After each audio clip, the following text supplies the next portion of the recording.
మనందరికీ తెలిసిన విషయం. ఎన్నో ఇబ్బందులు పాలు చేశారు.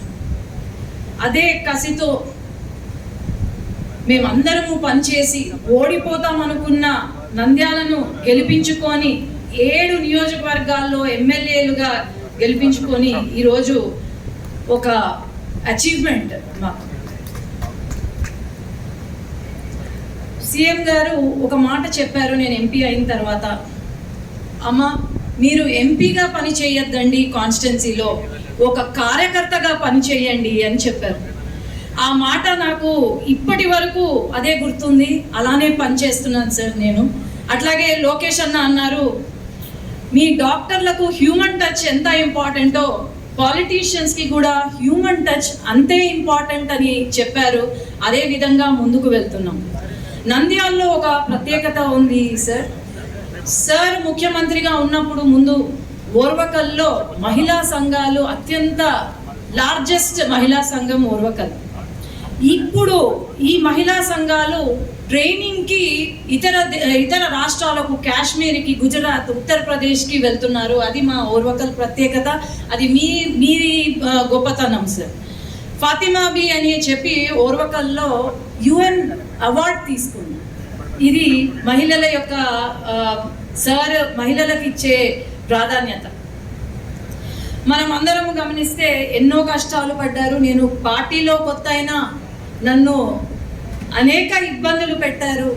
నేను బీజేపీలో ఉన్నప్పుడు నేను గమనించేదాన్ని. ఒకనాడు అనితమ్మ ఏమన్నారంటే, అధ్యక్ష నన్ను చాలా ఏడిపించారు అని కంటి నీళ్ళు పెట్టారు. ఆ సంఘటన అసలు మర్చిపోలేని సంఘటన. నేను ఒకటే విషయం సార్ కోరేది, నా పైన కూడా కేసులు పెట్టారు. ఆనాడు నేను ఏదో ఒకటి ఎమ్మెల్యే కానీ ఎంపీ కానీ కావాలి అని ఎందుకు కోరుకున్నాను అంటే, నా పైన కేసులు పెట్టి నా మామూలుగా పిల్లలకు పోలీసులు అంటే భయం. నా చిన్న పాప కారులో ఉండగా ఆమె ముందే నన్ను పోలీసులు తీసుకెళ్ళి స్టేషన్లో వేశారు సార్ అన్నాడు. అది చాలా బాధాకరమైన విషయము.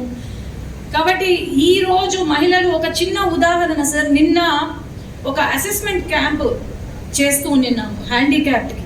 ఆ అసెస్మెంట్ క్యాంప్లో ఒక సిపిఐ అతను మన ప్రభుత్వానికి వ్యతిరేకంగా మాట్లాడితే 2 కళ్ళు కనపడవు. ఒక మహిళ ఎక్కడికి వెళ్తుందో దారి తెలియదు కానీ జై తెలుగుదేశం జై తెలుగుదేశం అని కింద పడింది.